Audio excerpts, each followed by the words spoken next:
Hello दोस्तों, कैसे हो आप सभी। आशा करती हूँ आप सभी स्वस्थ होंगे। मैं आप सभी का अपने चैनल हिंदी क्लासेस में बहुत बहुत स्वागत करती हूँ। तो आप सभी के लिए मैंने क्लास चला रखी है। ये हिंदी साहित्य, हिंदी भाषा, पत्रकारिता, व्याकरण, भारतीय काव्य शास्त्र और एनसीईआरटी के क्वेश्चन हम इस क्लास में अपने करते हैं। गद्यांश पद्यांश भी इस क्लास में हमारे हो जाते हैं। ठीक है, 2000 क्वेश्चनों की क्लास रहने वाली है। 1701 वह क्वेश्चन आज हम करेंगे। 1700 तक हमने क्वेश्चन कर लिया। क्लास को ज्यादा से ज्यादा शेयर करना, लाइक करना और कमेंट भी आप जरूर से जरूर करना और चैनल को भी सब्सक्राइब जरूर से जरूर करना। भी टेलीग्राम चैनल पर मिल जाता तो उसको भी ज्वाइन करना आप ना भूलें। तो क्लास स्टार्ट करते हैं। ईश्वर मर गया यह घोषणा किसने की थी। क्या भाई, ईश्वर मर गया यह घोषणा किसने की थी? तो सार्च ने, मार्क्स ने, हीगल ने या नीत्शे ने? तो ये घोषणा नीत्शे ने की थी, ईश्वर मर गया। अपना डी आंसर बिल्कुल सही रहेगा। अगला क्वेश्चन है, रानी केतकी की कहानी किसने लिखी है? जो रानी केतकी की कहानी है, ठीक है, ये बताना है ये किसने लिखी है। ये गद्य कथा है, पूछा गया है किसने लिखी है। पंडित बद्रीलाल ने, इंशाअल्लाह खान ने, लल्लू लाल जी गुजराती ने या सदल मिश्र ने? तो रानी केतकी की कहानी इंशाअल्लाह खान ने लिखी है। बी आंसर अपना बिल्कुल सही रहेगा। ठीक है, और रानी केतकी का दूसरा नाम क्या है? काफी बार पेपर में पूछा गया है। पहले मैंने आपको बताया है, उदयभान चरित्र। उदयभान चरित्र नाम से भी रानी केतकी की कहानी को जाना जाता है। और रानी केतकी की कहानी, ठीक है, 1798 से लेकर 1803 ईस्वी के बीच में हुई थी। ये कहानी है, इसको हिंदी का पहला मौलिक गद्य माना जाता है। पहला मौलिक गद्य किसको माना जाता है? तो रानी केतकी की कहानी को माना जाता है। किसी प्रकार से भी क्वेश्चन आपसे पूछ लिया जा सकता है। अगला क्वेश्चन है, भारत भारती के रचनाकार कौन है? तो भारत भारती के रचनाकार कौन है? भारतेंदु है, प्रताप नारायण मिश्र है, माखनलाल चतुर्वेदी है, मैथिली शरण गुप्त है? तो डी आंसर अपना बिल्कुल सही रहेगा। भारत भारती के रचनाकार मैथिली शरण गुप्त जी रहेंगे वे। ठीक है, और भारत भारती लिखने की प्रेरणा, ठीक है, मैथिली शरण गुप्त को कहाँ से मिली थी? पेपर पूछा जाता है, पेपर में पूछा जाता है भैया। तो भारत भारती लिखने की प्रेरणा मैथिली शरण गुप्त को हाल ही से मिली है तथा ब्रजमोहन दत्तात्रेय के कैफीकृत, ठीक है, कैफीकृत भारत दर्पण पुस्तक से इनको भारत भारती लिखने की प्रेरणा मिली थी। और भारत भारती रचना है, इसको लिखने पर महात्मा गांधी ने इन्हें राष्ट्र कवि की उपाधि भी दी थी, मैथिली शरण गुप्त को। अगला क्वेश्चन है, भाषा योग वशिष्ठ के रचनाकार कौन है? तो कौन है भाई? राम प्रसाद निरंजनी है, सदल मिश्र है, मुंशी सदा सुखलाल है, राजा शिव प्रसाद सितारे हिंद है? तो रचनाकार कौन है? भाषा योग वशिष्ठ के रचनाकार कौन रहेंगे? तो राम प्रसाद निरंजनी जी रहेंगे। परिमार्जित, परिमार्जित गद्य की प्रथम पुस्तक माना गया है। और जो इनके लेखक राम प्रसाद निरंजनी जी को, ठीक है, प्रथम प्रौढ़ गद्य लेखक स्वीकार किया गया है। ठीक है, ये आपको ध्यान रखना है। और जो पंजाबी ब्रजभाषा मिश्रित खड़ी बोली है भाई। अगला क्वेश्चन है, शकुंतला नाटक किसने लिखा? जो शकुंतला नाटक है किसने लिखा? भारतेंदु ने, राजा शिव प्रसाद सिंह ने, शिव प्रसाद ने या प्रताप नारायण मिश्र ने? ठीक है, राजा लक्ष्मण सिंह ने। तो भाई राजा लक्ष्मण सिंह ने शकुंतला नाटक क्या है लिखा है। ठीक है, जो राजा लक्ष्मण सिंह है ये संस्कृत निष्ठ हिंदी के समर्थक थे। संस्कृत निष्ठ हिंदी के समर्थक कौन थे? राजा लक्ष्मण सिंह थे। और राजा लक्ष्मण सिंह ने कालिदास, जो हमारे संस्कृत के कवि हुए हैं, उनके 3 ग्रंथों का अनुवाद भी हिंदी में किया था। ठीक है, वे 3 ग्रंथ कौन कौन से हैं? एक तो शकुंतला, ठीक है, 1862 में, रघुवंश 1878 में, मेघदूत 1882 में। ठीक है, अगला क्वेश्चन देखते हैं, निम्नलिखित में से क्या स्वतंत्रतावादी साहित्य की प्रमुख विशेषता नहीं है?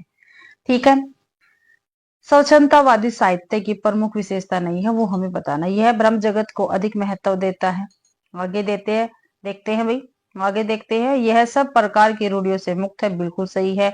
इसमें कल्पना और असाधारण का प्राचुर्य रहता है। में यह सांकेतिक और व्यंजना प्रधान है भाई। तो बी भी सही है, सी भी सही और डी भी सही है। तो नहीं इसकी विशेषता, तो एक क्या है, स्वच्छतावादी साहित्य की विशेषता नहीं है। अगला क्वेश्चन है, नासिकेतोपाख्यान किसकी रचना है? तो नासिकेतोपाख्यान किसकी रचना है? सदर मिश्र, मुंशी सदा सुखलाल, लल्लूलाल जी गुजराती या राम प्रसाद निरंजन। तो भाई सदर मिश्र की ये रचना रहेगी। ठीक है, ये आपको ध्यान रखना। और जो नासिकेतोपाख्यान है, यह रचना यजुर्वेद की, क्या भी, यजुर्वेद के आधार पर कण्ठोपनिषद में वर्णित नचिकेता की कथा को आधार बनाकर खड़ी बोली गद्य में की गई है। ठीक है, खड़ी बोली गद्य की ये रचना रहेगी। ठीक है, ये आपको ध्यान रखना है। अगला क्वेश्चन है, कवि वचन सुधा के संपादक कौन थे? ठीक है, कवि वचन सुधा के संपादक पूछे हैं, कौन थे भाई? तो राधा कृष्ण दास थे, भारतेंदु, बद्री नारायण चौधरी प्रेमघन या प्रताप नारायण मिश्र। तो भाई कवि वचन सुधा के संपादक थे भारतेंदु हरिश्चंद्र जी। और कवि वचन सुधा जो है, इसका प्रकाशन 1868 ईस्वी में किया था। ठीक है, और भारतेंदु जी की काफी महत्वपूर्ण पत्रिकाओं में भी हरिश्चंद्र मैगजीन है, जो 1873 ईस्वी में प्रकाशित हुई। ठीक है, और ये मासिक पत्रिका थी हरिश्चंद्र मैगजीन। ठीक है, फिर इनकी बाला बोधनी पत्रिका थी, 1874 में ये प्रकाशित हुई थी। ये महिलाओं से संबंधित पत्रिका थी बाला बोधनी। अगला क्वेश्चन है, फोर्ट विलियम कॉलेज की स्थापना कब हुई थी? तो कब हुई थी? 1850 में, 1800 में, 1820 में, 1830 में। तो फोर्ट विलियम कॉलेज की स्थापना 1800 ईस्वी में, ठीक है, हुई थी। और कहाँ पे हुई थी? कलकत्ता में हुई थी। कहाँ पे? कलकत्ता में हुई थी। ठीक है, और जो फोर्ट विलियम कॉलेज है, इसके संस्थापक लॉर्ड वेल्जली थे। और प्रथम अध्यक्ष कौन थे इसके? प्रथम अध्यक्ष थे जॉन गिलक्राइस्ट, या भी जॉन गिलक्राइस्ट। ठीक है, ये आपको ध्यान रखना है। और जो ये संस्था थी, ठीक है, इसका उद्देश्य क्या था? तो इसका उद्देश्य क्या था? ठीक है, जो कंपनी है, इसमें जो नौकरशाह थे, ठीक है, उसको भारतीय भाषा का ज्ञान कराना था। ये भी आपको ध्यान रखना, पूछा जा सकता है। अगला क्वेश्चन है, हिंदी नई चाल में ढली सन 1873 ईस्वी में, यह किसने कहा? तो किसने कहा है? सदर मिशन ने, मुंशी सदा सुखलाल ने, राजा शिव प्रसाद सिंह ने, भारतेंदु हरिश्चंद्र ने। तो ये भारतेंदु हरिश्चंद्र जी ने कहा, और इनकी ही पत्रिका थी कालचक्र, उसमें इन्होंने कहा है। डी आंसर अपना सही रहेगा। गुनाहों का देवता किसकी रचना? तो गुनाहों का देवता किसकी रचना है? रघुवीर, धर्मवीर भारती, यज्ञ मुक्ति बहुत। तो गुनाहों का देवता धर्मवीर भारती की रचना है। ठीक है, और धर्मवीर भारती की अन्य रचनाएं भी हैं, जो पेपर में अक्सर पूछी जाती है भाई। कौन कौन सी है? गुनाहों का देवता हो गया, सूरज का 7वां घोड़ा, अंधा युग, ठीक है, ये गीति नाट्य है भाई। फिर है ठेले पर हिमालय,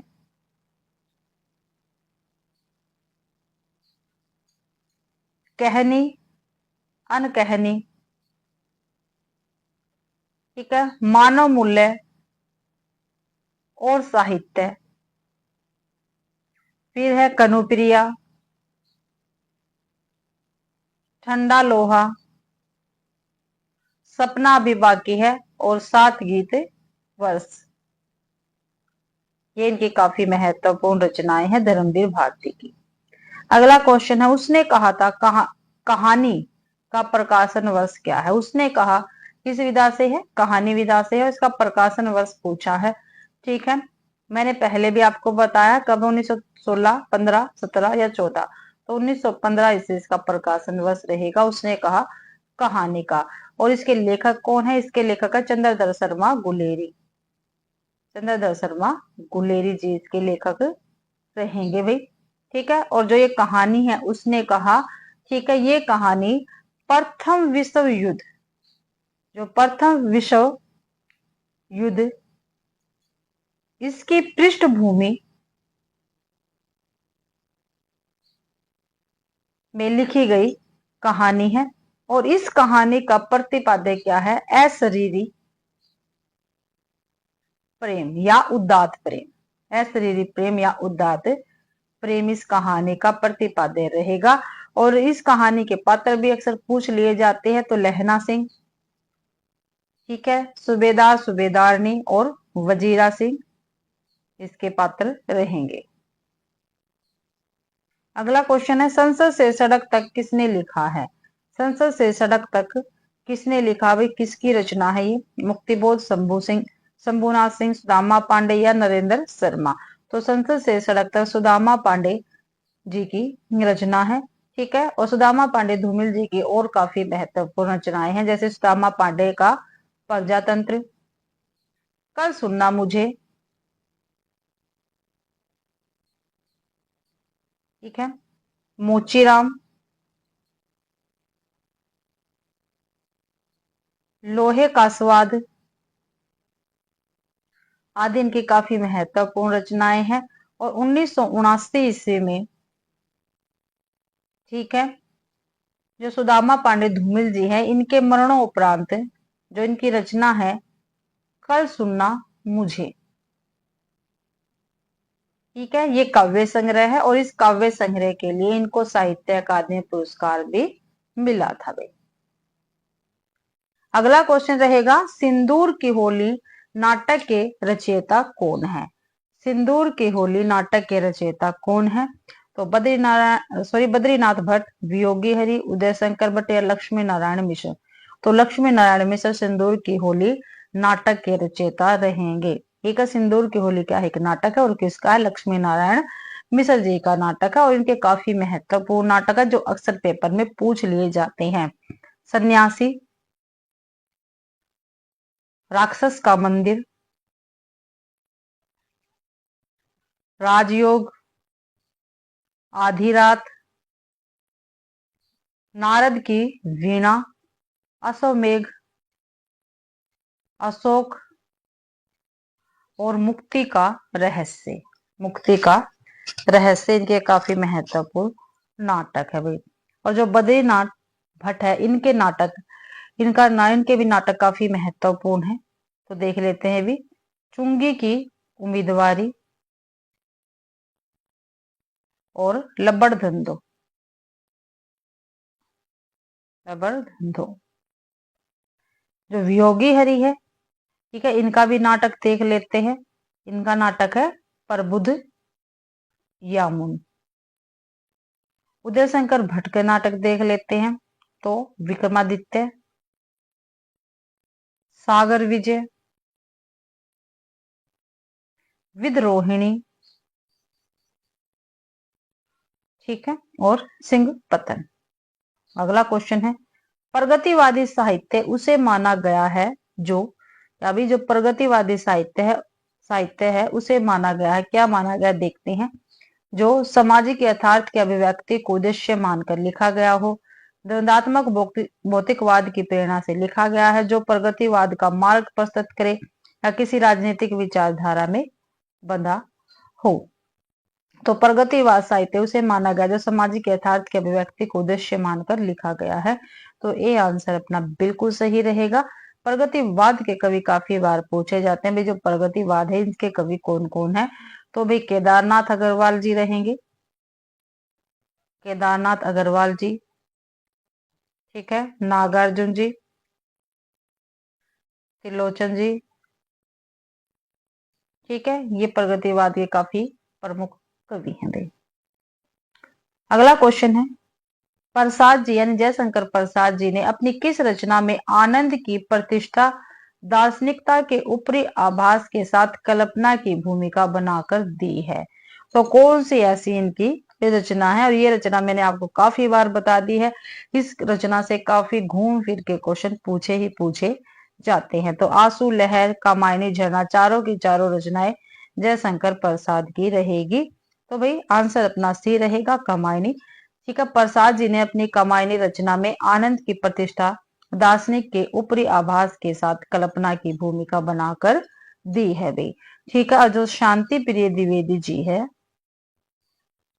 शांति प्रिय द्विवेदी जी, ठीक है, इन्होंने जो कामायनी है इसको छायावाद का क्या कहा है, उपनिषद कहा है। कामायनी को छायावाद का उपनिषद किसने कहा है, पूछा जाता है क्वेश्चन, तो शांति प्रिय द्विवेदी जी ने कहा। घुमा फिराकर कैसे भी क्वेश्चन पूछ लिए जाते हैं। ठीक है, कामायनी में पूछा जाता है कामायनी में कितने सर्ग है, तो कामायनी में 15 सर्ग है, मैं काफी बार बता चुकी हूँ आपको। ठीक है, फिर देख लेते हैं जो छायावाद है इसके कवि कौन कौन से पेपर में पूछे जाते हैं। तो छायावाद के 4 प्रमुख महत्वपूर्ण कवि हैं। पहले है जयशंकर प्रसाद, दूसरे हैं सूर्यकांत त्रिपाठी निराला जी, फिर है सुमित्रा नंदन पंत और है महादेवी। ये 4 प्रमुख छायावाद के कवि हैं। अगला क्वेश्चन देख लेते हैं भाई।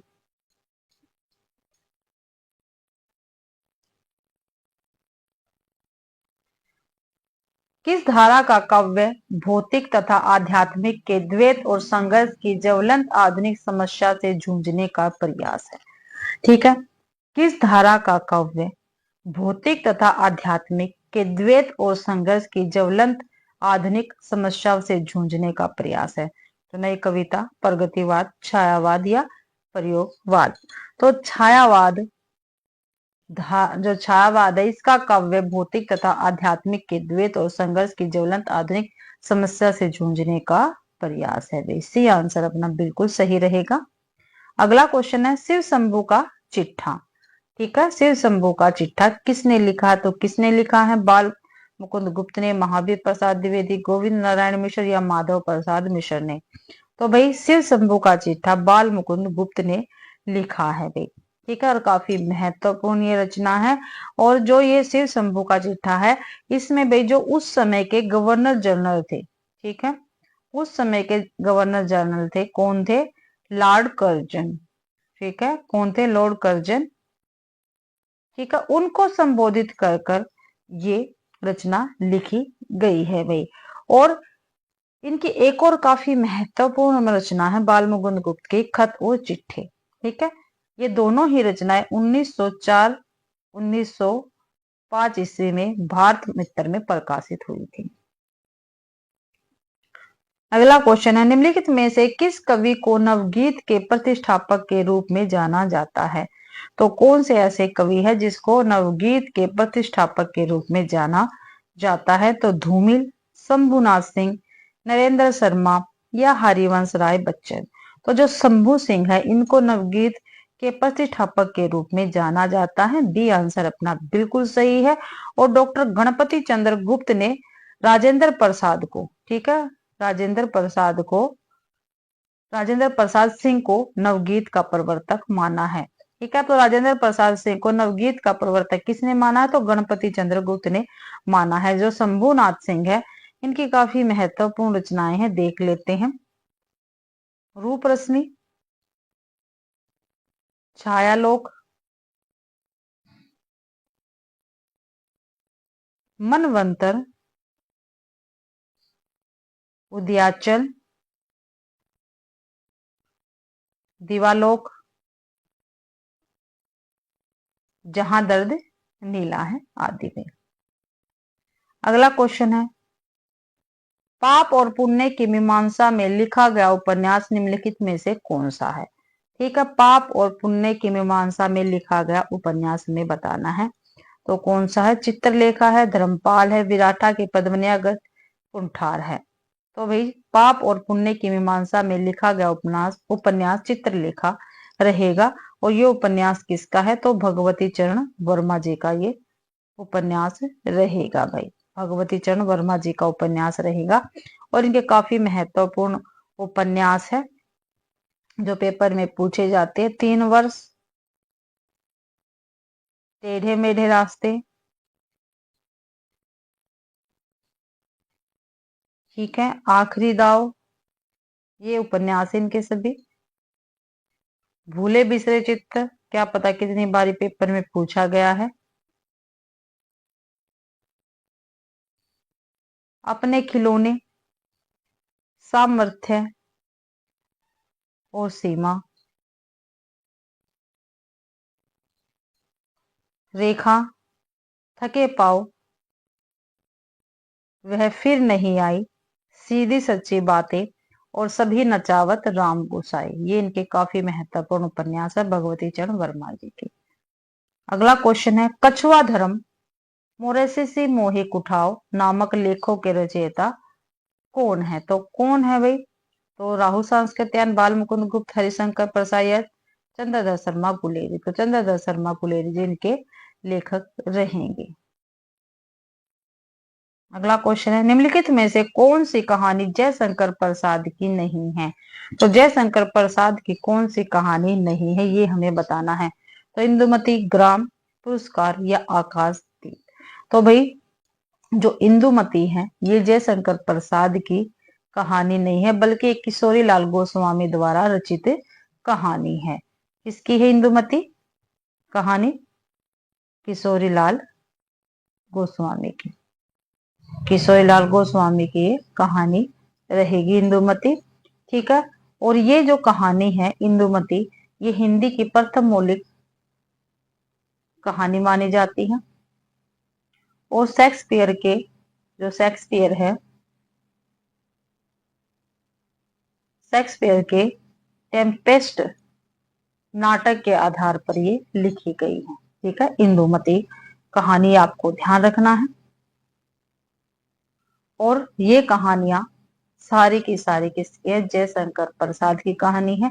और जो जयशंकर प्रसाद है, इनकी पहली कहानी कौन सी थी? ग्राम, जो 1911 में प्रकाशित हुई थी। और कौन सी पत्रिका में? इंदु पत्रिका में प्रकाशित हुई थी। ये भी आपको ध्यान रखना है।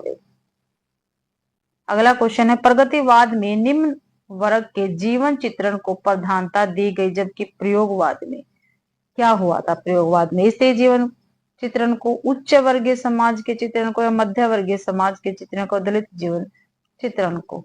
तो प्रगतिवाद में निम्न वर्ग के जीवन चित्र को प्रधानता दी गई, जबकि प्रयोगवाद में मध्य वर्गीय समाज के चित्रण को प्रधानता दी गई थी। सी आंसर अपना बिल्कुल सही रहेगा। अगला क्वेश्चन है, निम्नलिखित में से कौन सी रचना भवानी प्रसाद मिश्र की नहीं है?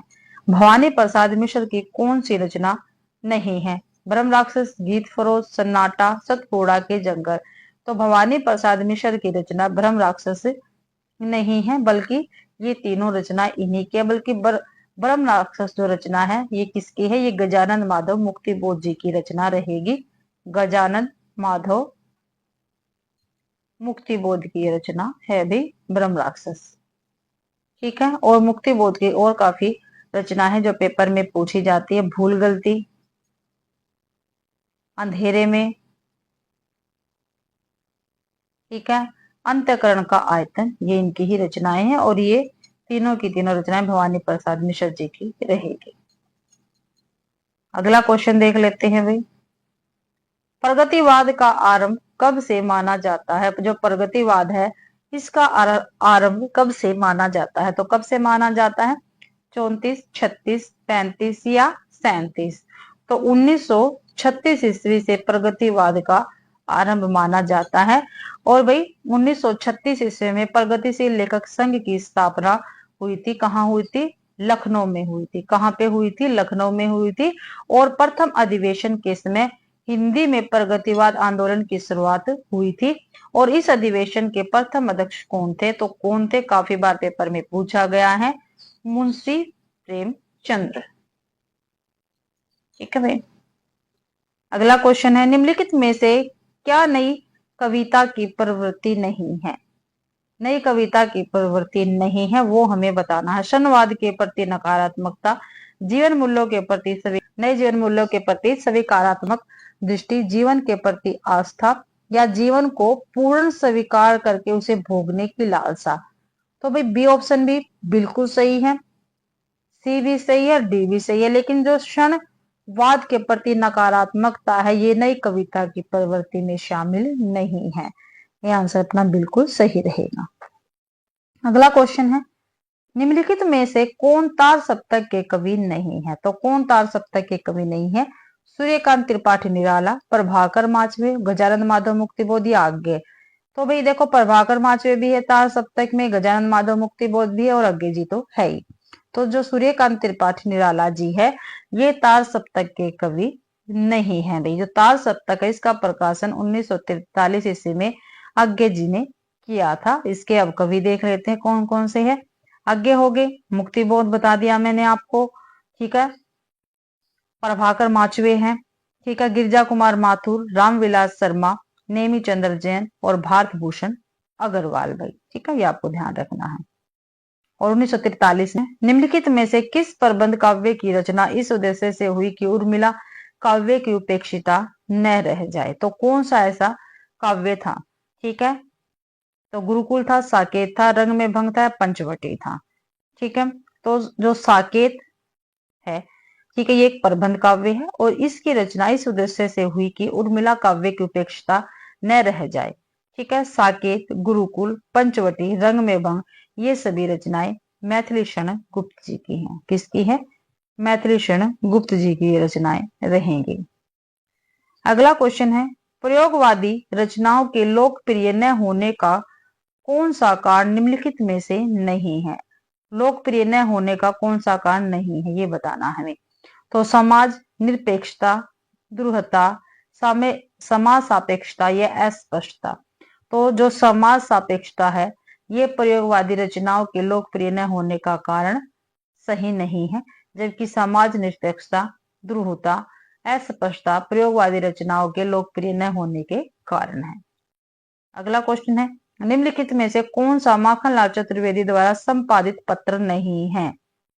जो माखनलाल चतुर्वेदी ने पत्र, माखनलाल चतुर्वेदी का संपादित पत्र नहीं है, वो हमें बताना है। तो कर्मवीर, प्रताप, प्रभा या इंदु? तो जो इंदु पत्र है, माखनलाल चतुर्वेदी द्वारा संपादित पत्र नहीं है, बल्कि इस पत्र का संपादक किसने किया था? अंबिका प्रसाद गुप्त ने किया था। किसने? अंबिका प्रसाद गुप्त ने किया था। कब किया था? 1909 ईस्वी में, काशी से, ठीक है। और ये मासिक पत्र था, ठीक है। और बाकी जो पत्र हैं, इनका संपादन माखनलाल चतुर्वेदी ने ही किया है, कर्मवीर, प्रभा, प्रताप। अगला क्वेश्चन देख लेते हैं, काव्य यशे अर्थे कृत्य व्यवहार विदेशी वेत्र शक्ते सह परिनिवर्त्य कांता समित्य यो प्रदेशजे? मम्मट का प्रसिद्ध श्लोक काव्य की कौन सी विशेषता बताता है? भाई ये मम्मट का श्लोक है, ये आपको ध्यान रखना। जो श्लोक है ये किसका है? मम्मट का श्लोक है। ये क्या पूछा गया? मम्मट का प्रसिद्ध जो श्लोक है, ये काव्य की कौन सी विशेषता बताता? तो काव्य गुण, काव्य प्रयोजन, काव्य हेतु या काव्य दोष? तो क्या बताता है भाई? ये काव्य प्रयोजना के विषय में बताता है, ठीक है। ठीक है, वित्तीय लोभ, ठीक है, लोक व्यवहार, शिवेत्रक्ष यानी अमंगल का नाश, सद्य परिनिवृत्ति यानी परमानंद की प्राप्ति, कांता सम्मित उपदेश को मम्मट ने काव्य प्रयोजन माना है। भी आंसर सही रहेगा। अगला क्वेश्चन है, संकल्प में, जो संकल्प है इसमें कौन सी संधि है? संकल्प में कौन सी संधि है? तो कौन सी संधि है देख लेते हैं भाई। संकल्प में कौन सी संधि रहेगी? ठीक है, तो कौन सी संधि रहेगी? अयादि संधि है, वृद्धि संधि है, यण संधि है या व्यंजन संधि है? जो संकल्प है इसमें व्यंजन संधि रहेगी। डी आंसर अपना बिल्कुल सही है, ठीक है। इसका विग्रह क्या रहेगा? सम प्लस में कलप, ठीक है, सम प्लस में कलप भाई, तो यहाँ पर व्यंजन संधि है। अगला क्वेश्चन है, रचना के अनुसार वाक्य के कितने भेद होते हैं? तो जो रचना है इसके अनुसार वाक्य के कितने भेद होते हैं? 4, 3, 2, 5। तो रचना की दृष्टि से वाक्य के भी 3 भेद होते हैं। कौन कौन से? सरल या साधारण वाक्य, मिश्र वाक्य, संयुक्त वाक्य। अगला क्वेश्चन, निम्नलिखित में से कौन सा क्रिया विशेषण का भेद नहीं है? क्रिया विशेषण का भेद कौन सा नहीं है? रीतिवाचक, स्थानवाचक, कालवाचक या गुणवाचक? जो गुणवाचक है ये क्रिया विशेषण का भेद नहीं है। ठीक है, ये तो क्या है, ये विशेषण का भेद है। गुणवाचक विशेषण विशेषण का भेद है, जबकि रीतिवाचक, स्थानवाचक, कालवाचक ये क्रिया विशेषण के भेद रहेंगे। अगला क्वेश्चन है, प्रयोग के अनुसार शब्द के कितने भेद है? तो प्रयोग के अनुसार शब्द के कितने भेद है? तो कितने हैं? 6 है, 9 है, 7 है या 8 है? तो वाक्य के प्रयोग के अनुसार जो शब्द है इसके कितने हैं? 8 भेद है। कितने हैं भाई? शब्द के 8 भेद है। कौन कौन से? संज्ञा, क्रिया, क्रिया विशेषण, विशेषण, सर्वनाम, संबंध सूचक, समुच्चय बोधक और विस्मयादि बोधक। तो इसी के तो कृदंत और तदित किसके भेद है? क्रिया के, उपसर्ग के या प्रत्यय के? तो भाई कृदंत और तदित प्रत्यय के भेद है। किसके है? प्रत्यय के भेद है। ठीक है, और प्रत्यय की परिभाषा मैंने आपको कई बार बताई है। शब्दों के बाद जो अक्षर या अक्षर समूह लगाया जाता है उसको क्या कहते हैं? प्रत्यय कहते हैं। ठीक है, शब्दों के बाद जो अक्षर या अक्षर समूह लगाया जाता है उसको क्या कहते हैं? प्रत्यय कहते हैं। और क्रिया या धातु, ठीक है, क्रिया या धातु के अंत में प्रयुक्त होने वाले प्रत्यय को कृत प्रत्यय कहते हैं। क्या कहते हैं? कृत प्रत्यय कहते हैं। और उनके मेल से बने शब्दों को कृदंत कहते हैं। क्या कहते हैं? कृदंत कहते हैं। ये आपको ध्यान रखना है। ठीक है, जो प्रत्यय संज्ञा, सर्वनाम, विशेषण के अंत में लगते हैं उसको क्या कहते हैं? तदित प्रत्यय कहते हैं। आपको ध्यान रखना है भाई। अगला क्वेश्चन देखते हैं, जिस प्रकार आत्मा की मुक्तावस्था ज्ञान दशा कहलाती है उसी प्रकार हृदय की मुक्तावस्था रस दशा कहलाती है। किसका कथन है? काफी महत्वपूर्ण कथन है और काफी बार पेपर में पूछा गया है। ठीक है, जिस प्रकार आत्मा की मुक्तावस्था ज्ञान दशा कहलाती है उसी प्रकार की मुक्तावस्था रस दशा कहलाती है। ये कथन आचार्य रामचंद्र शुक्ल का, विश्वनाथ का है, जयशंकर प्रसाद का है, रंडी का है। तो ये कथन भाई आचार्य रामचंद्र शुक्ल जी का रहेगा। ये आंसर आपका बिल्कुल सही है। अगला क्वेश्चन है, काफी भाव संचारी संयोगादर्श निष्पत्ति के अनुसार रस निष्पत्ति के लिए निम्नलिखित में से किसके संयोग की आवश्यकता नहीं है? ठीक है, ये काफी महत्वपूर्ण सूत्र है भाई। ठीक है, और ये किसका सूत्र है ये भी आपको बताना है क्योंकि काफी बार पेपर में पूछा गया है। तो संचारी भाव, विभाव, अनुभाव या स्वभाव? तो जो स्वभाव है इसकी कोई आवश्यकता नहीं होती है भाई, ये भी आपको ध्यान रखना है। और संचारी भाव की आवश्यकता होती है, विभाव का, अनुभाव की भी आवश्यकता होती है। और ये रस सूत्र किसका है? तो ये रस सूत्र भाई भरत मुनि का है। किसका है? भरत मुनि का ये रस सूत्र है। ये आपको ध्यान रखना है। और इस रस सूत्र के अनुसार विभाव, अनुभाव, व्यभिचारी भाव के संयोग से रस की निष्पत्ति होती है। ठीक है, इनके संयोग से किसकी निष्पत्ति होती है? रस की निष्पत्ति होती है। ये भी आपको ध्यान रखना है। अगला क्वेश्चन है, यहां बैठा नहीं जाता में कौन सा वाच्य है? वाच्य बताना। यहां बैठा नहीं जाता तो काल वाच्य है, भाव वाच्य है, कर्म वाच्य है, कृत्रिम वाच्य है? तो इसमें भाई भाव वाच्य रहेगा। क्या है? भाव वाच्य है भाई। तो अपना बी आंसर बिल्कुल सही है। ठीक है, और भाववाचक कहते किसके हैं? क्रिया के उस रूपांतर को भाववाचक कहते हैं जिसके वाक्य में क्रिया अथवा भाव की प्रधानता हो। क्रिया अथवा किसकी? भाव की प्रधानता हो। ठीक है, भाव की प्रधानता हो उसको भाववाचक कहेंगे। ठीक है, जैसे धूप में चला नहीं जाता। अगला क्वेश्चन है, धनी सर्वदा सुखी नहीं रहते। जो धनी है वो सर्वदा सुखी नहीं रहते। वाक्य में धनी क्या है? तो वाक्य में धनी क्या है? तो क्या है? प्रधान उपवाक्य है, उद्देश्य है, विधेय है, आश्रित उपवाक्य है। ठीक है, तो धनी इसमें क्या है? उद्देश्य रहेगा। क्या है? उद्देश्य रहेगा। धनी सर्वदा सुखी नहीं रहते, वाक्य में जो धनी शब्द है ये क्या है? उद्देश्य है। ठीक है, और उद्देश्य का विस्तार भिन्न भिन्न रूपों के विशेषण से किया जाता है। जो उद्देश्य है इसका विस्तार क्या है? भिन्न भिन्न रूपों के विशेषण से किया जाता है। ठीक है, ये आपको ध्यान रखना है। यहाँ जो धनी है ये विशेषण है और इसका विस्तार किया गया है। अगला क्वेश्चन है, निम्नलिखित में से क्या मोर का एक पर्यायवाची नहीं है? भाई मोर का पर्यायवाची नहीं है वो आपको बताना है। तो देखना है मोर का पर्यायवाची जो नहीं है वो हमें बताना है। तो मयूर, मेदनी, कलापी या केकी। तो मयूर, कलापी, केकी तो है, लेकिन जो मेदनी है ये मोर का पर्यायवाची शब्द नहीं है, बल्कि किसका है, तो ये पृथ्वी का पर्यायवाची शब्द रहेगा मेदनी।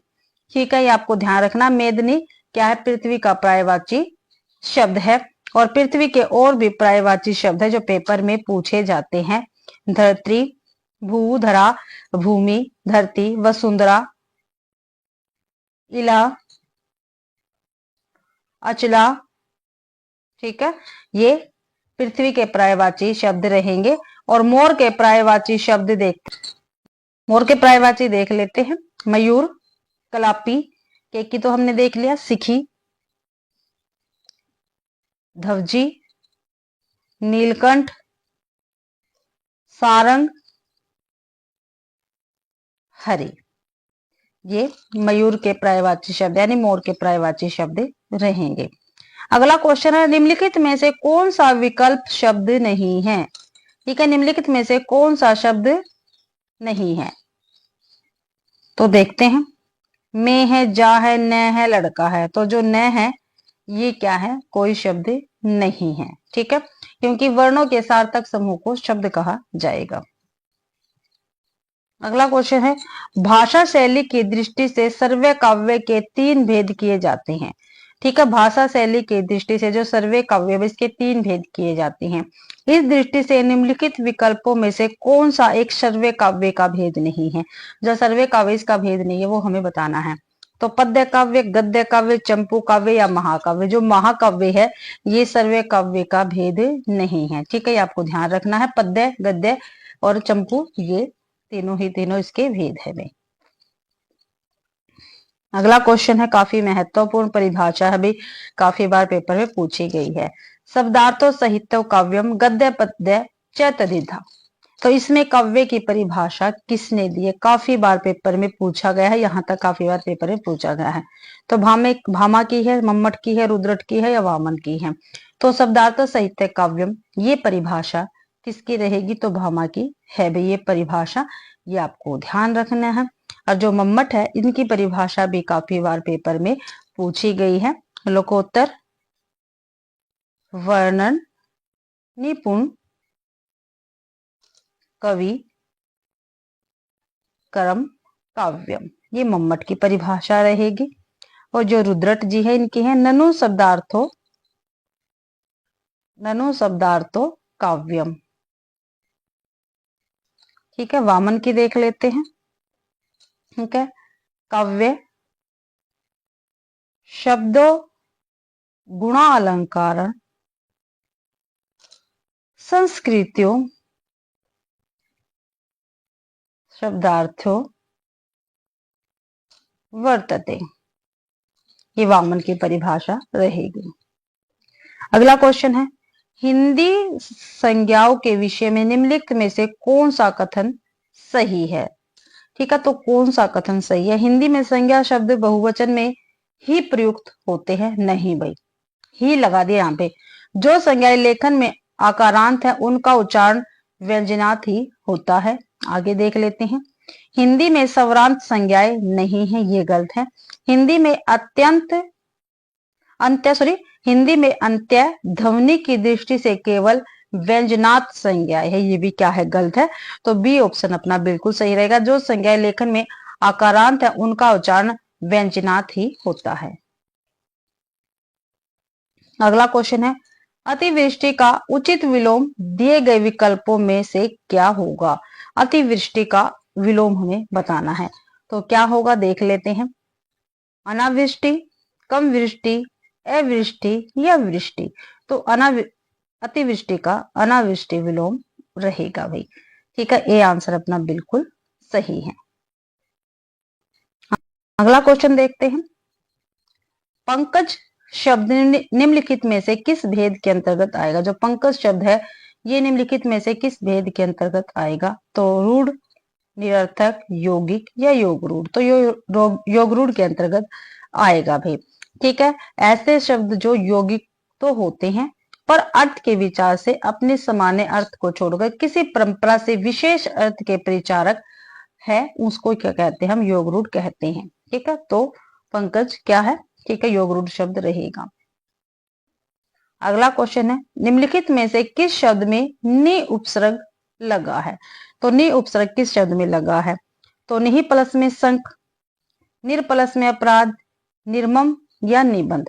जो निबंध है इसमें नि उपसर्ग लगा है भाई। ठीक है, नि प्लस में शंख में निस उपसर्ग है।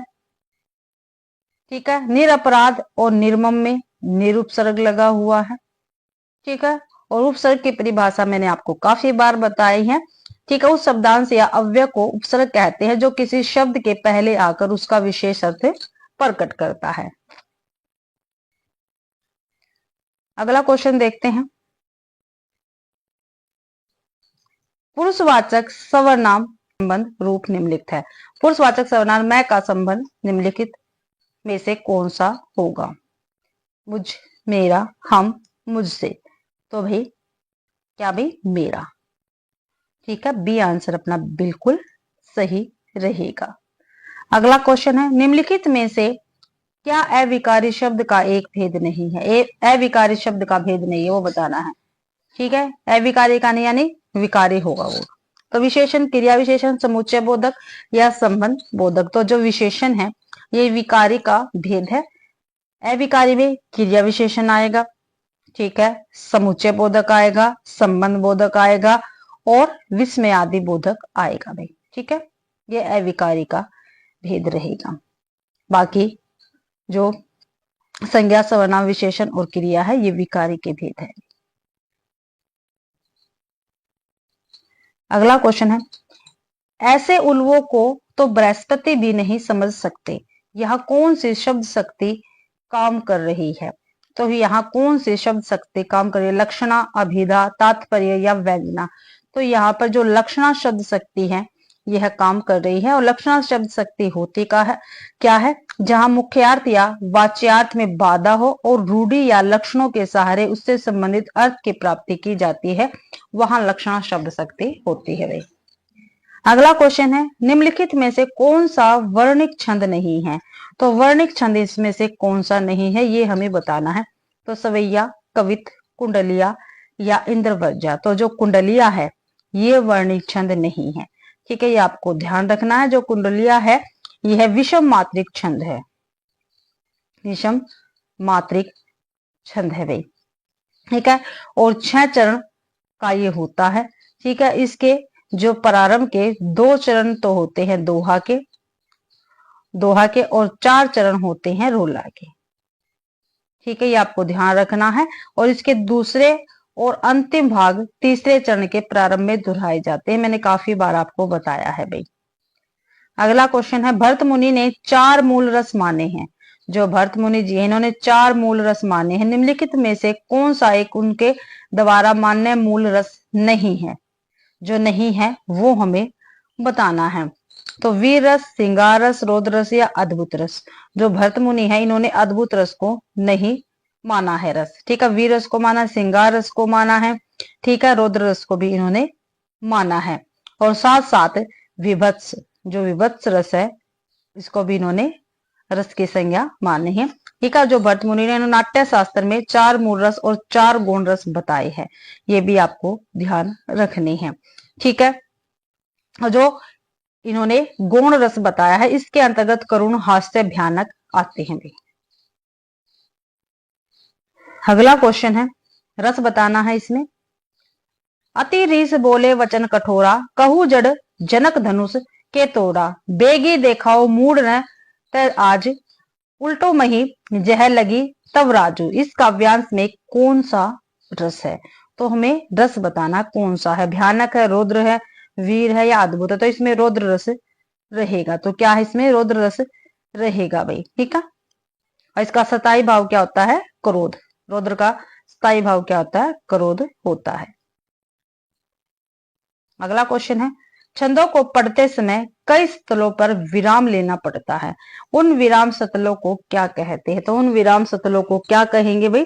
ठीक है, छंदों को पढ़ते समय हमें कई जगह पर क्या है विराम लेना पड़ता है, उसको हम क्या कहेंगे? यति, गण, गति या तुक। तो उसको यति कहेंगे। क्या है? उसको यति कहेंगे। ये आपको ध्यान रखना। जैसे विनय न मानत जल्दी जड़, गए 3 दिन बीती। तो इसमें चरण, वर्ण, मात्रा, गण, यति एवं तुक छंद के प्रमुख अव्यय है। अगला क्वेश्चन है, महाराज घर में न गाय है न बछिया न पैसा, यही पैसे है यही इनका गोदान है। गोदान उपन्यास में यह कथन किसका है? काफी महत्वपूर्ण कथन है। ठीक है, गोदान उपन्यास किसका है? प्रेमचंद्र जी का है। ठीक है, और काफी महत्वपूर्ण उपन्यास है, काफी बार पेपर में पूछा गया है। तो बताना ये कथन किसका है? गोबर, हीरा, होरी या धनिया, ये चारों के चारों पात्र गोदान उपन्यास के हैं। तो ये कथन भाई धनिया का है। ठीक है, धनिया का है भाई, वो जो होरी की पत्नी है, जब होरी की मृत्यु हो जाती है तो भाई, और प्रेमचंद्र के और भी काफी महत्वपूर्ण उपन्यास है, जैसे गोदान है, रंगभूमि है, कर्म भूमि, सेवा सदन, निर्मला। ठीक है, और देख लेते हैं भाई क्वेश्चन किसकी है? अज्ञे जी की है। ये आपको ध्यान रखना है। किसकी पंक्तियां? अज्ञे जी की। अगर मैं तुमको ललाती सांझ के नभ की अकेली तारिका, अब नहीं कहता या शरद के भोर की निहार न्याही, कोई टटके कली चंपे की वगैरह तो प्रस्तुत। ठीक है, तो यहाँ तक तो ये पंक्तियां जो है ये अज्ञे की है। हमें बताना है किस कविता से ये ली गई है। तो नदी के दीप, आज मैं पहचानता हूँ, सागर किनारे या कलगी बाजरे की। ठीक है, तो ये पंक्तियां कलगी बाजरे की कविता से ली गई हैं। ठीक है, और ये सभी कविताएं किसकी है? किसकी रहेगी? अज्ञे जी की ये रहेगी भाई। ठीक है, ये ध्यान रखना है। और इनकी और भी काफी महत्वपूर्ण रचनाएं हैं। अज्ञे जी काफी बार पेपर में पूछी गई है, जैसे भगनदूत। ठीक है, एक मिनट भाई, भगनदूत, चिंता, इत्येलम, हरी घास पर क्षण भर, ये काव्य संग्रह रहेंगे अज्ञे जी के। अगला क्वेश्चन है, निम्नलिखित में से कौन सी रचना रघुवीर साहे की नहीं है? जो रघुवीर साहे की रचना नहीं है वो हमें बताना है। स्वाधीन व्यक्ति, नेता, क्षमा करे, कितनी शांति, आत्महत्या के विरुद्ध। जो कितनी शांति है, ये रघुवीर साहे जी की रचना नहीं है।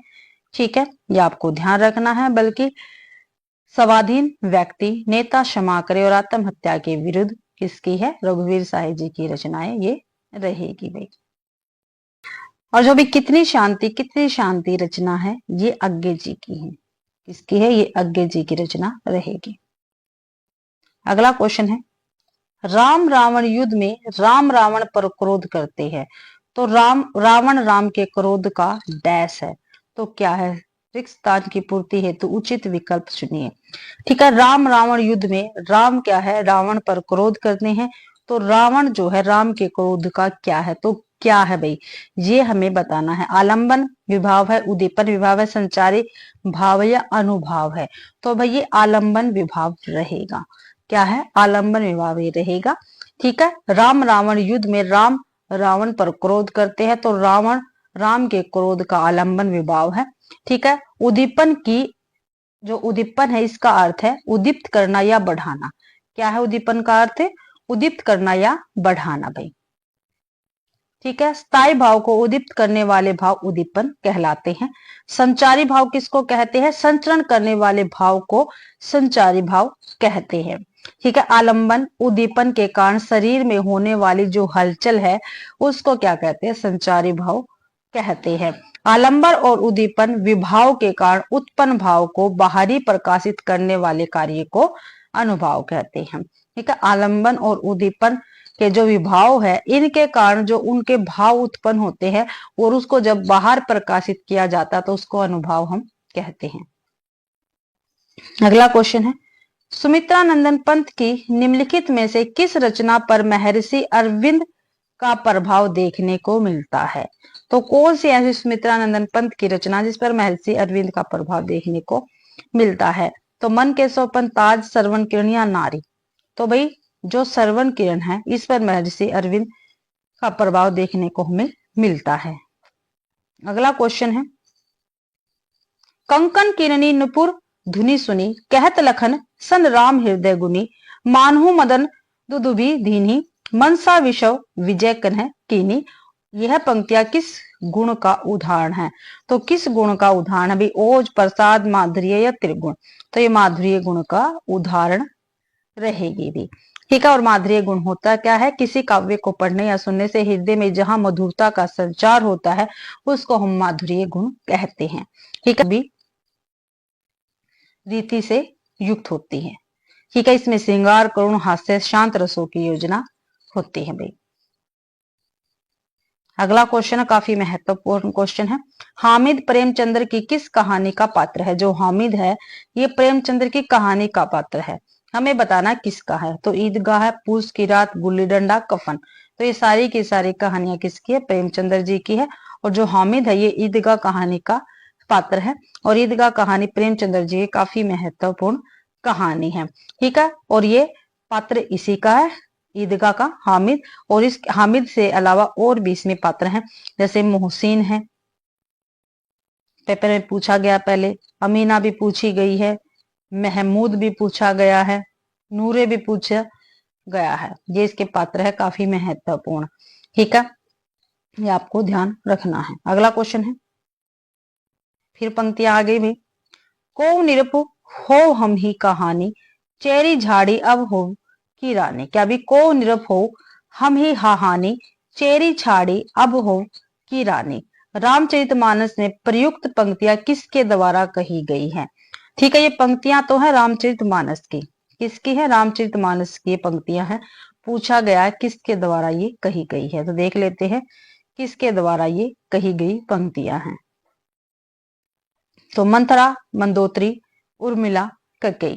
तो अब ये मंथरा के द्वारा कही गई पंक्तियां हैं। मंथरा क्या कहती है कि कोई भी राजा बने, अर्थात राम बने या भरत, मुझे तो कोई फर्क नहीं रहता, मुझे तो दासी ही, मैं तो दासी ही दासी रहूंगी। ठीक है। मैं तो क्या है? दासी की दासी ही रहूंगी। ये है ना, को निरप हो हम ही खा हानि। भी कोई भी राजा बने मुझे कोई हानि नहीं है, चाहे राम राजा बने चाहे भरत राजा बने। चेरी छाड़ी अब हो की रानी। भाई मैं एक तो रानी बनने से रही, मैं तो दासी की दासी ही रहूंगी। ये मंथरा की पंक्तियां हैं। अगला क्वेश्चन है, निम्नलिखित में से कौन सा अर्थालंकार है? अर्थालंकार हमें बताना है कौन सा है। तो रूपक है, यमक है, अनुप्रास है या सलेस है। जो रूपक है ये अर्थालंकार के अंतर्गत आएगा। ठीक है। और रूपक की परिभाषा क्या रहेगी? उपमेय या उपमान का आरोप या उपमान और उपमेय का अभेद ही रूपक है। ठीक है। यमक, अनुप्रास और श्लेष ये शब्द अलंकार के उदाहरण है भाई। अगला क्वेश्चन है, रस के तीन पक्ष होते हैं। जो रस है इसके तीन पक्ष होते हैं, निम्नलिखित में से कौन सा एक विकल्प गलत है? तो कौन सा विकल्प गलत है ये आपको बताना है। प्रपानक, रस का सहृदय द्वारा आस्वाद, रस की निष्पत्ति, रस की स्थिति। तो पहला इसका गलत है भाई। ठीक है। पर प्राणक रस का पक्ष नहीं होता और बाकी ये तीनों के तीनों ही रस के पक्ष होते हैं। रस का सहृदय द्वारा आस्वाद, रस की निष्पत्ति, रस की स्थिति। अगला क्वेश्चन है, काव्य पंक्ति फिर। काहे को रोकत मार्ग सुधो, सुनहु मधुप निर्गुण कटक ते राजपथ क्यों धूरो। क्या भी? काहे को रोकत मार्ग सुधो, सुनहु मधुप निर्गुण कंटक ते राजपथ क्यों रुधो। तो इस काव्य पंक्ति में राजपथ का प्रयोग किसके लिए हुआ है? तो किसके लिए हुआ है भाई इस पंक्ति में? तो साधना मार्ग, ज्ञान मार्ग, ज्ञान भक्ति मार्ग या योग मार्ग। तो भक्ति मार्ग के लिए अभी जो सूरदास जी है इनके द्वारा रचित है भ्रमर गीत। इसकी काफी महत्वपूर्ण पंक्तियां हैं। और जो सूरदास जी इनके काफी महत्वपूर्ण काव्य ग्रंथ है सूरसागर, सुरसारावली और साहित्य लहरी। अगला क्वेश्चन है, प्रेमचंद्र की निम्नलिखित में से किस कहानी को उत्तर आधुनिक विमर्शों में से एक वृद्धावस्था विमर्श के अंतर्गत रखा जाता है? ठीक है। क्या है? काफी महत्वपूर्ण कोटेशन है, आपको याद रखनी पड़ेगी। प्रेमचंद्र की निम्नलिखित में बूढ़ी काकी, अलगोजा है, सदगति है या मुफ्त का यश। तो भाई जो प्रेमचंद्र जी की बूढ़ी काकी कहानी है इसको उत्तर आधुनिक विमर्शों में से एक वृद्धावस्था विमर्श के अंतर्गत रखा जा सकता है। ये आंसर अपना बिल्कुल सही रहेगा। अगला क्वेश्चन, निम्नलिखित में से कौन सा उपन्यास जिनेंद्र का नहीं है? तो जिनेंद्र का उपन्यास कौन सा नहीं है? परख, सुनीता, त्यागपत्र, शेखर एक जीवनी। तो शेखर एक जीवनी जिनेंद्र का उपन्यास नहीं है, बल्कि ये किसका है? अज्ञे जी का उपन्यास रहेगा। ठीक है, शेखर एक जीवनी, 2 भागों में है ये, मैंने काफी बार आपको बताया है। ठीक है, और जो ये उपन्यास है शेखर एक जीवनी, ये क्या एक फ्लैशबैक शैली में लिखा गया है। ठीक है, इसके अंतर्गत इनके और भी उपन्यास है, नदी के द्वीप, अपने अपने अजनबी। ठीक है, जिनेन्द्र जी के उपन्यास परख स्नेता, त्याग पत्र, सुखदा, विवर्त, व्यतीत, कल्याणी, मुक्तिबोध, अनंतर, अनाम स्वामी और दर्शा काफी महत्वपूर्ण उपन्यास है। जिनेन्द्र के काफी बार पेपर में पूछे गए हैं वे, काफी महत्वपूर्ण पंक्तियां हैं। दुख ही जीवन की कथा रही, क्या कहूं आज जो नहीं कही। यह निराला किस कविता की पंक्तियां? देखो ये निराला जी की पंक्तियां हैं, पूछा गया है किस भाई कविता से पंक्ति ली गई है। राम की शक्ति पूजा, तुलसीदास, सरोज स्मृति या जागो फिर एक बार। जो सरोज स्मृति इनकी कविता है, इससे ये पंक्तियां ली गई है। और जो सरोज स्मृति है ये हिंदी का सर्वश्रेष्ठ शोक गीत है। ठीक है, जो निराला जी ने अपनी पुत्री के वियोग में लिखा था, और इनकी पुत्री का क्या नाम था? सरोज था। ठीक है, ये भी आपको ध्यान रखना है। और निराला जी की अनामिका, परिमल, गीतिका, नए पत्ते, ठीक है, प्रमुख काव्य संग्रह भी है जो पेपर में पूछे गए हैं।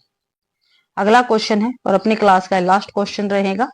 उत्पत्तिवाद निम्नलिखित में से किसका मत है? जो उत्पत्तिवाद है ये किसका मत है भाई? किसका मत है? भरत मुनि का, अभिनव गुप्त का है, भट्ट लोलट का है, या मम्मट का है? तो भाई जो उत्पत्तिवाद है ये भट्ट लोलट जी का मत रहेगा, ये भी आपको ध्यान रखना है। और मैंने काफी बार ये आपको बताए हैं, एक बार और बता देती हूँ। ठीक है, जो भट्ट सिद्धांत और इनके मत बता देती हूँ आपको, और मैंने पहले भी आपको बताया है, और दर्शन भी इनका बता देती हूँ। जो भट्ट लोलट है, ठीक है, इनका सिद्धांत है उत्पत्तिवाद, ये रहा ऊपर उत्पत्तिवाद है। और इनका दर्शन कौन सा था? मीमांसा दर्शन।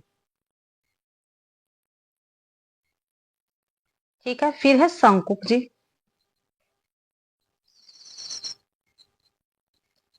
ठीक है, इनका मत है अनुमतिवाद। दर्शन है इनका न्याय दर्शन। ठीक है, फिर है भट्टनायक, इनका मत था भुक्तिवाद, और इनका दर्शन था साक्ष्य दर्शन। फिर है अभिनव गुप्त, यहीं पे है, इनका मत था अभिव्यक्तिवाद, और दर्शन था इनका शैव दर्शन। ठीक है, इंद्रजीमी जंब पर, वायव स्वभ पर, रावण संदर्भ पर, रघुकुल राज है। ये किसकी पंक्ति है? अभी इंद्रजीमी जंब पर, वायव स्वभ पर, रावण संदर्भ पर, रघुकुल राज है। तो ये पंक्तियां किसकी है आपको बतानी है। तो पद्माकर की है, देव की है, भूषण की है, या तुलसीदास की? तो ये पंक्तियां भी भूषण की रहेगी। सी आंसर बिल्कुल सही है। और भाई रीति काल जो है, ठीक है, इसकी मैंने जो महत्वपूर्ण पंक्तियां हैं वो आपको करवा रखी है, और वो क्लास आपको चैनल पर मिल जाएगी। ठीक है, रीतिकाल की महत्वपूर्ण पंक्तियों के नाम से, तो प्लीज आप उनको जरूर से जरूर चेक करना, क्योंकि पेपर में उसमें से काफी सारी पंक्तियां पहले पूछी गई है, तो उन क्लासों को जरूर से जरूर आप चेक करना भाई। अगला क्वेश्चन है, श्रद्धा भक्ति करुणा लज्जा आदि विषयों पर किसने निबंध लिखी है? तो किसने निबंध लिखे भाई श्रद्धा भक्ति करुणा लज्जा पर? तो डॉक्टर नगेंद्र ने, हरि परसाई ने, डॉक्टर आचार्य रामचंद्र शुक्ल ने, या विद्यानिवास मिश्र ने? तो भाई श्रद्धा भक्ति करुणा लज्जा पर आचार्य रामचंद्र शुक्ल जी ने कहा है, श्रद्धा भक्ति करुणा लज्जा पर। ठीक है, आचार्य रामचंद्र शुक्ल जी ने निबंध लिखे हैं। और जो हरिशंकर परसाई जी हैं, इनके इनके भी काफी महत्वपूर्ण निबंध है जो काफी बार पेपर में पूछे गए हैं। ठीक है, कौन कौन से देख लेते हैं। सदाचार का ताबीज, हंसते हैं रोते हैं, ऐसा भी होता है, सॉरी ऐसा भी सोचा जाता, होता नहीं, ऐसा भी सोचा जाता है। और इनका है पाखंड का अध्यात्म, आवारा भीड़ के खतरे,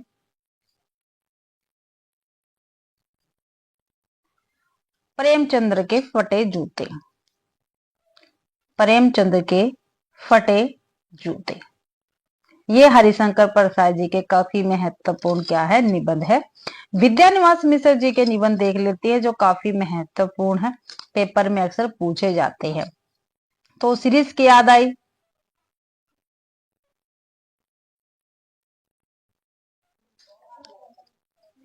पीपल के बहाने,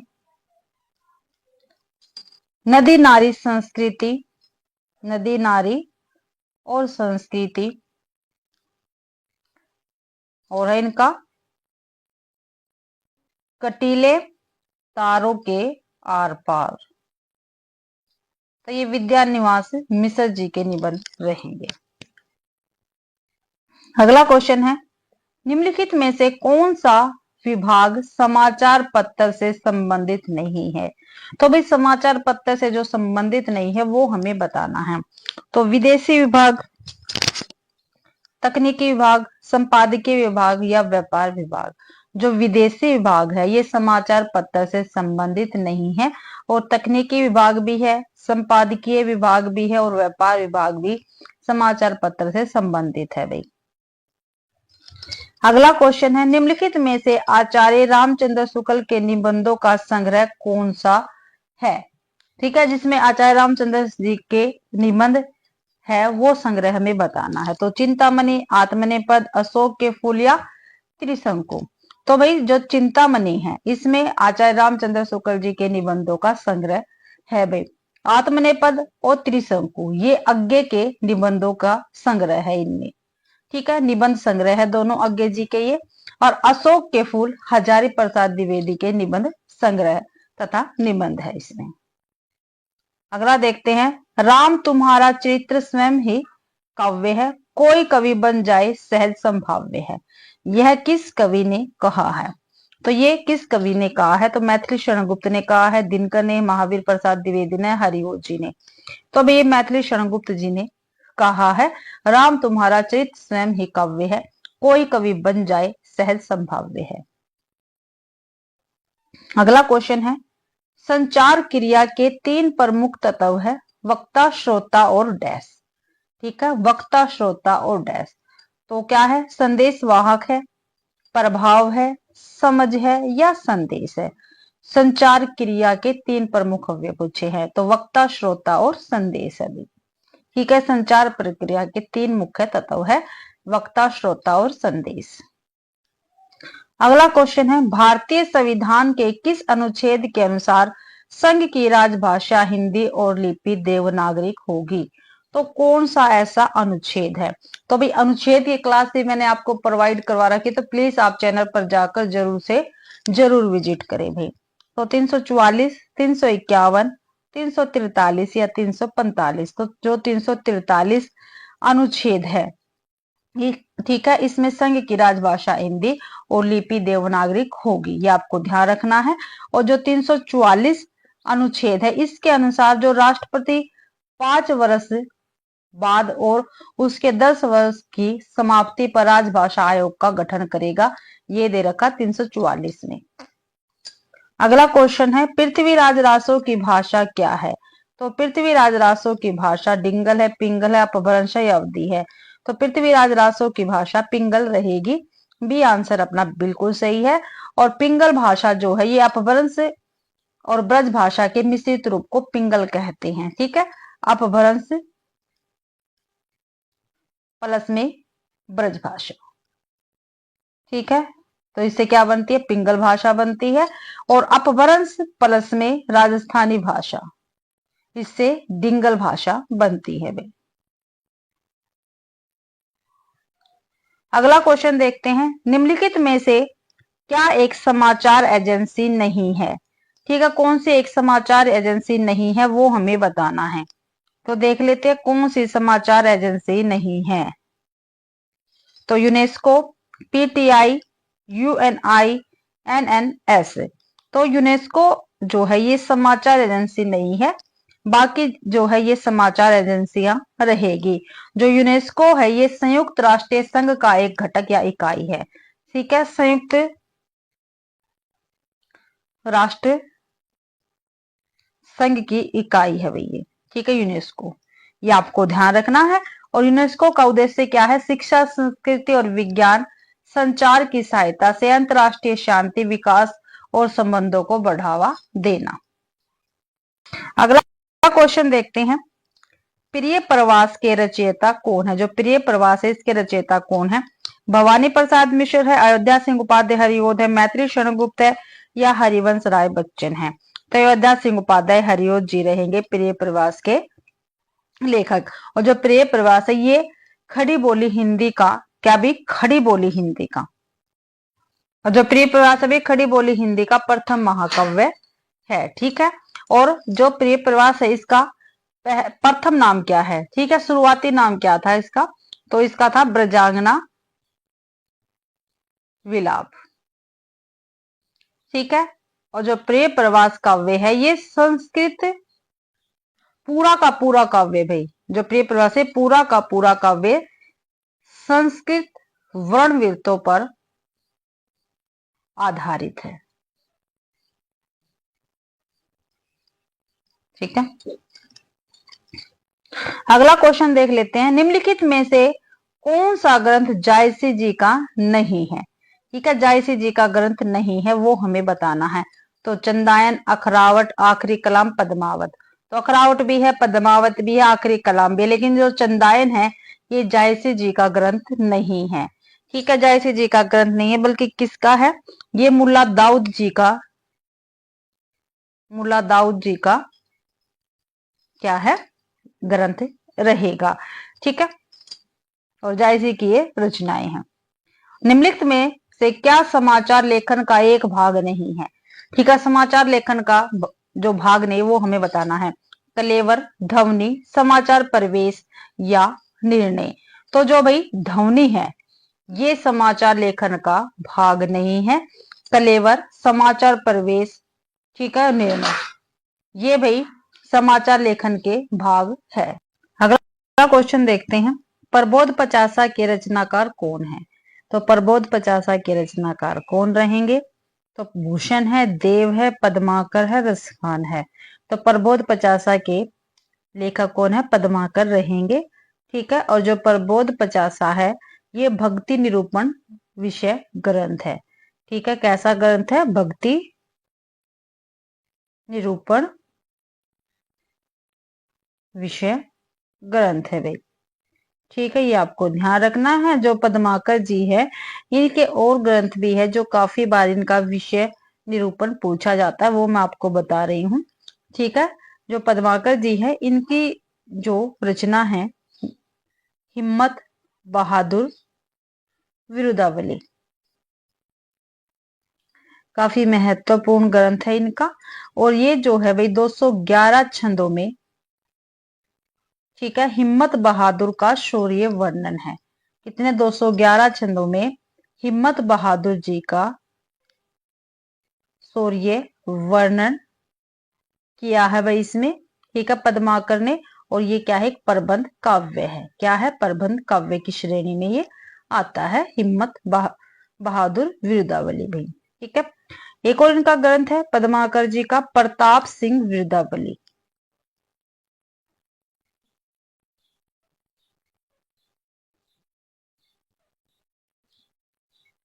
इसमें 117 छंदों में प्रताप सिंह का शौर्य वर्णन है। ठीक है, ये भी क्या है? एक प्रबंध काव्य रहेगा। फिर आती है इनकी एक और रचना राम रसायन। ये वाल्मीकि के रामायण का छाया अनुवाद है। ठीक है, वाल्मीकि जो वाल्मीकि जी ने रामायण लिखी थी उसका छाया अनुवाद है राम रसायन। ठीक है, फिर इनकी रचना आती है जगत विनोद। इसमें भाई 6 प्रकाश है और 731 छंदों में 9 रसों का विवेचन किया गया है।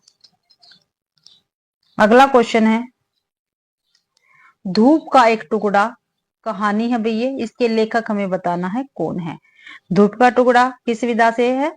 कहानी से है, और इसके लेखक हमें बताना है कौन है। तो कौन रहेंगे देख लेते हैं। विषम साहनी है, राजेंद्र यादव है, कृष्ण श्रोवती है, निर्मल वर्मा है।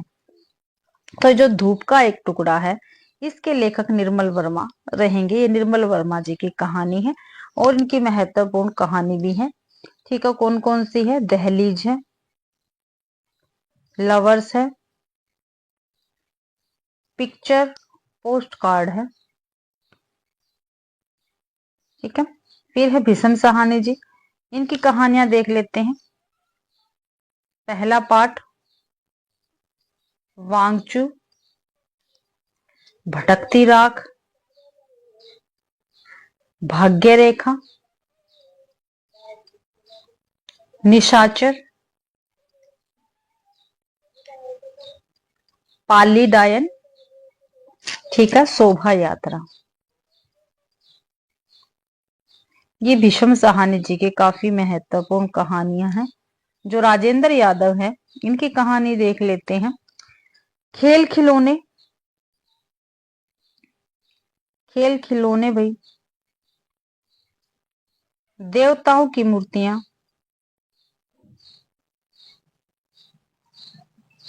जहां लक्ष्मी कैद है, जहां लक्ष्मी कैद है, अभिमन्यु की आत्महत्या, किनारे से किनारे तक,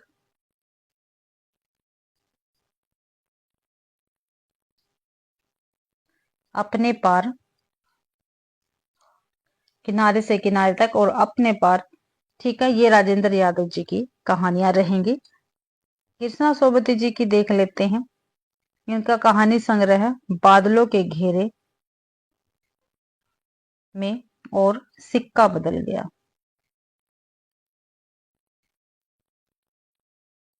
अगला क्वेश्चन देखते हैं। कार्य सूची के अंतर्गत निम्नलिखित में से क्या नहीं शामिल किया जाता? तो कार्य सूची के अंतर्गत निम्नलिखित में से क्या नहीं शामिल किया जाता? तो देखते हैं। बैठक के लिए निर्धारित तिथि, समय और स्थल, ये तो किया जाता है भाई। पिछली बैठकों में लिए गए निर्णयों के अनुपालन की जानकारी, ये भी लिया जाता है। बैठक में हुए विचार विमर्श का संक्षिप्त विवरण, ये नहीं लिया जाता। तो सी आंसर अपना बिल्कुल सही रहेगा। अगला भी देख लेते हैं। बैठक में चर्चा के लिए निर्धारित विषयों की अग्रिम जानकारी, ये भी होता है। तो क्या नहीं होता भाई इसमें? तो सी आंसर गलत है। ठीक है, बैठक में हुए विचार विमर्श का संक्षिप्त विवरण शामिल नहीं होता है। अगला क्वेश्चन देख लेते हैं। निम्नलिखित में से क्या विज्ञापन का प्रमुख कार्य नहीं है? तो विज्ञापन का क्या प्रमुख कार्य नहीं है? तो ग्राहकों को वस्तु खरीदने हेतु प्रेरित करना, ये तो है भाई। नकली वस्तुओं का प्रचलन करना। आगे देख लेते हैं। वस्तुओं के उपयोग के ढंग के बारे में ग्राहकों को जानकारी देना भी है। वस्तुओं की विद्यमान मांग को बनाए रखना, ये भी है भाई। ठीक है, तो विज्ञापन का प्रमुख कार्य क्या नहीं? नकली वस्तुओं का प्रचलन करना, ये विज्ञापन का प्रमुख कार्य नहीं है। बी आंसर अपना बिल्कुल सही रहेगा। अगला क्वेश्चन देखते हैं। काफी महत्वपूर्ण काव्य पंक्ति है भाई। पुस्तक जलन हथ दे चली गज्जन निरपकाज, इस पंक्ति में किस पुस्तक के बारे में संकेत है? काफी महत्वपूर्ण पंक्तियां है भाई। तो पृथ्वीराज चरित्र, पद्मावती, पृथ्वीराज विजय, पृथ्वीराज रासो। तो पृथ्वीराज रासो पुस्तक के बारे में ये संकेत है। और इस पुस्तक को चंद्रवरदाई के पुत्र जलहन ने पूरा किया था। ठीक है, चंद्रवरदाई का पुत्र था जलहन, उसने पृथ्वीराज रासो को क्या है? पूरा किया था। और आचार्य रामचंद्र शुक्ल जी ने जो पृथ्वीराज रासो है, इसको हिंदी का प्रथम महाकाव्य तथा चंद्रवरदाई को प्रथम महाकवि माना है। मैंने काफी बार आपको बताया है। अगला क्वेश्चन है। मृगावती के रचनाकार कौन है? तो जो मृगावती है, इसके रचनाकार कौन है?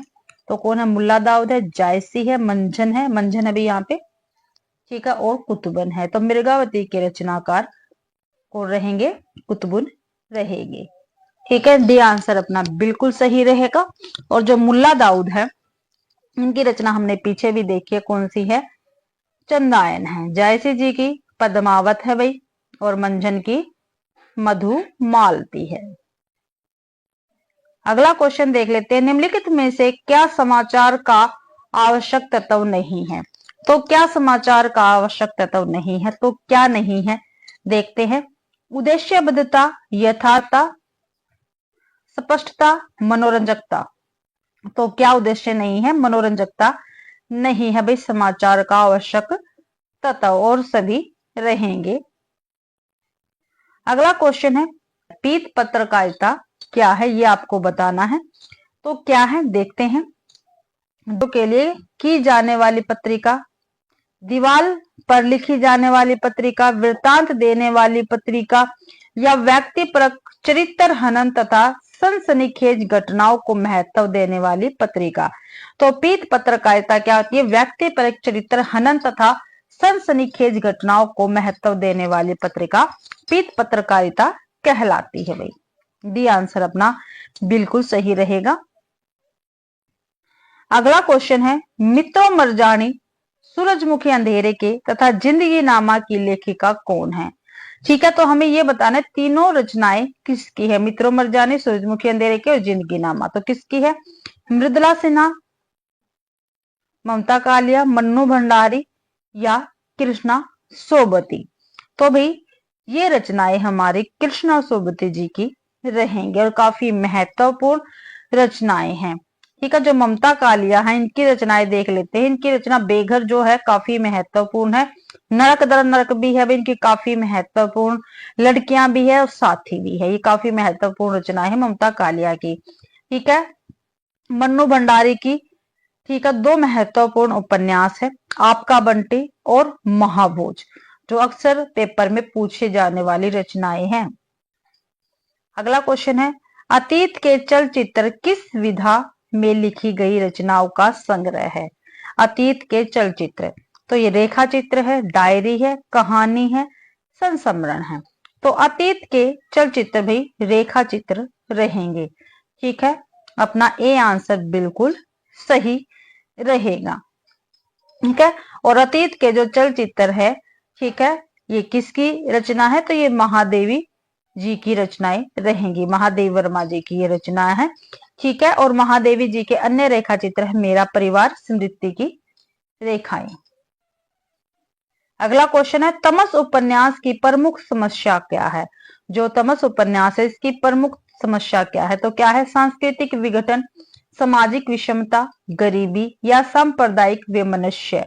तो सांप्रदायिक वैमनस्य ये तमस उपन्यास की प्रमुख समस्या है। भाई जो तमस उपन्यास है इसमें भारत विभाजन की सांप्रदायिक विभीषिका का महाकाव्यात्मक अंकन किया गया है। अगला क्वेश्चन है निम्नलिखित में से कौन नवगीत सप्तक के संपादक है। नवगीत सप्तक के संपादक कौन है, महावीर प्रसाद द्विवेदी है, भारतेंदु है, भवानी प्रसाद मिश्र है, शंभुनाथ सिंह है। तो नवीन सप्तक के संपादक शंभुनाथ सिंह जी रहेंगे, ये मैंने पिछली क्लास में भी शायद आपको बताया था। तो इसलिए भी जो मैंने आपके लिए सीरीज चला रखी है, हर एक सीरीज आप देखिए, प्लीज आप जरूर से जरूर देखिए, मैंने प्लेलिस्ट बना रखी है, तो प्लेलिस्ट जाके चेक कीजिए। ठीक है, और लगातार आप सीरीज देखेंगे तो आपको बहुत ही और आप अच्छा स्कोर कर पाओगे भाई। तो जो शंभुनाथ है ठीक है ये नवीन सप्तक के संपादक रहेंगे। ठीक है, और इनके नवीन संकलन इस प्रकार है, देख लेते हैं इनके कौन कौन से रचनाएं हैं। तो मनवंतर, छायालोक, जहां दर्दी नीला है, दिव्यालोक, रूप रश्मि, उद्याचल, ठीक है उद्याचल, ठीक है उद्याचल, समय की शिला पर आदि है, ये इनकी रचनाएं रहेंगी शंभुनाथ सिंह की। अगला क्वेश्चन है हिंदी यात्रा साहित्य का जनक किसे कहा गया है। तो कौन है, काका कालेकर है, राहुल सांस्कृत्यायन है, निर्मल वर्मा है या अज्ञे जी है। तो हिंदी यात्रा साहित्य के जनक भाई राहुल सांस्कृत्यायन जी रहेंगे, और इनके यात्रा साहित्य है मेरी तिब्बत यात्रा, मेरी लद्दाख यात्रा, यात्रा के पन्ने, एशिया के दुर्गम भूखंड और चीन में कैम्यून। ये इनके काफी महत्वपूर्ण यात्रा साहित्य है भाई राहुल सांस्कृत्यायन जी के। ठीक है, अगला क्वेश्चन देख लेते हैं शेखर जोशी को उनकी किस रचना के लिए उत्तर प्रदेश हिंदी संस्थान के महावीर प्रसाद द्विवेदी पुरस्कार से सम्मानित किया गया था? तो शेखर जोशी जी की ऐसी कौन सी रचना थी जिसके लिए उनको महावीर प्रसाद द्विवेदी पुरस्कार से सम्मानित किया गया था उत्तर प्रदेश हिंदी संस्थान के द्वारा? तो नौरंगी बीमार है, पेड़ की याद, हलवाहा, किसागो। तो ये चारों की चारों रचनाएं किसकी है? शेखर जोशी जी की है।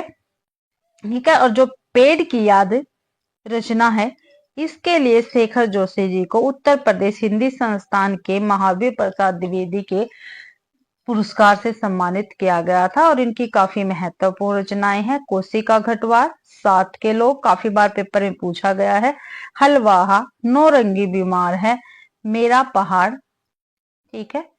ये काफी महत्वपूर्ण रचनाएं हैं शेखर जोशी जी की। ये काफी महत्वपूर्ण पंक्तियां हैं भाई, काफी बार पेपर में पूछी गई है और क्या पता आपको पेपर में देखने को मिल जाए। जी हाँ हजूर, मैं गीत बेचता हूँ, मैं तरह तरह के गीत बेचता हूँ। यह किस कवि की लिखी हुई पंक्तियां है? क्या भाई? जी हाँ हजूर, मैं गीत बेचता हूँ, मैं तरह तरह के गीत बेचता हूँ, यह किस कवि की लिखी हुई पंक्तियां हैं? तो किसके? नरेंद्र शर्मा की है, धर्मवीर भारती की है, भवानी प्रसाद मिश्र जी की है, हरिवंश राय बच्चन की है। तो ये पंक्तियां भवानी प्रसाद मिश्र जी की रहेंगी। किसके? भवानी प्रसाद मिश्र जी की ये पंक्तियां रहेंगी। ठीक है। जो नरेंद्र शर्मा है, इनकी पंक्ति है, सांडा साड़ा होत ही न जाने छा गई कैसी उदासी। ये नरेंद्र शर्मा जी की है भाई। भवानी प्रसाद जी की पंक्ति देख लेते हैं, इन फिरोजी होठों पर बर्बाद मेरी जिंदगी। ये धर्मवीर भारती जी की रहेगी। और हरिवंश राय बच्चन जी की पंक्ति देख लेते हैं, प्रियतम तू मेरी हाला है, मैं तेरा प्यासा प्याला। ये हरिवंश राय बच्चन जी की पंक्ति रहेगी। अगला क्वेश्चन देख लेते हैं, हरिवंश राय बच्चन ने अपनी आत्मकथा कितने भागों में लिखी है? तो 4, 2, 5, 3। तो हरिवंश राय बच्चन ने अपनी आत्मकथा 4 भागों में लिखी है। कौन कौन सी इनकी आत्मकथा? मैंने काफी बार आपको बताया, फिर बता रही हूं। पहली है क्या भूलूं क्या याद करूं। कब प्रकाशित हुई? 1969 में। नीड का निर्माण फिर, नीड का निर्माण फिर, ये 1970 में प्रकाशित हुई। बसेरे से दूर 1978 में प्रकाशित हुई। ठीक है। फिर इनकी चौथी आत्मकथा थी 10 द्वार से सोपान तक, ये 1985 में प्रकाशित इनकी आत्मकथा है भाई। अगला क्वेश्चन है, अंधा युग नाटक की समस्या क्या है? जो अंधा युग नाटक है धर्मवीर भारती जी का, इसकी समस्या क्या है? तो इसकी समस्या क्या है? पारिवारिक समस्या? नहीं। युद्ध और उसके बाद की समस्या है? सामाजिक समस्या? नहीं। राजकाज की समस्या? नहीं। तो जो अंधा युग है उस नाटक की समस्या क्या है? युद्ध और उसके बाद की समस्या इसमें दिखाई गई है। और अंधा युग में महाभारत के अंतिम दिन का कथानक है। क्या है? महाभारत के अंतिम दिन का कथानक है भाई, ध्यान रखना अंधा युग में। अगला क्वेश्चन है, रामविलास शर्मा किस विचारधारा के लेखक है? जो रामविलास शर्मा है किस विचारधारा के लेखक है? तो किस विचारधारा के लेखक है देखते हैं, परंपरावादी विचारधारा के, शास्त्रीय विचारधारा के, जनवादी विचारधारा के, सांस्कृतिक मूल्यवादी विचारधारा के। तो रामविलास शर्मा जी जनवादी विचारधारा के लेखक हैं। ठीक है। और इनके काव्य संग्रह देख लेते हैं कौन कौन से है। रूप तरंग है, सदियों के सोए जाग उठे,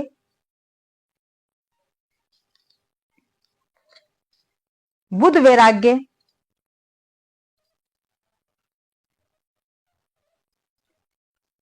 और प्रारंभिक कविताएं। ठीक है। प्रगतिवाद और परंपरा, साहित्य और संस्कृति, आस्था और सौंदर्य, ठीक है, ये रामविलास शर्मा जी के आलोचनात्मक ग्रंथ है भाई। ठीक है, ये भी आपको ध्यान रखना है। तो इसी के साथ भाई आज की अपनी क्लास कंप्लीट होती है। ठीक है, अगर क्लास अच्छी लगती है तो क्लास को ज्यादा से ज्यादा शेयर करें, लाइक करो, कमेंट भी आप जरूर से जरूर करें भैया, चैनल को भी सब्सक्राइब जरूर से जरूर करें। और आज क्लास का पीडीएफ आपको टेलीग्राम चैनल पर मिल जाए, क्योंकि 200 क्वेश्चन अपने कंप्लीट हो गई है। ठीक है, और भाई आप सभी का क्लास देखने के लिए बहुत बहुत धन्यवाद।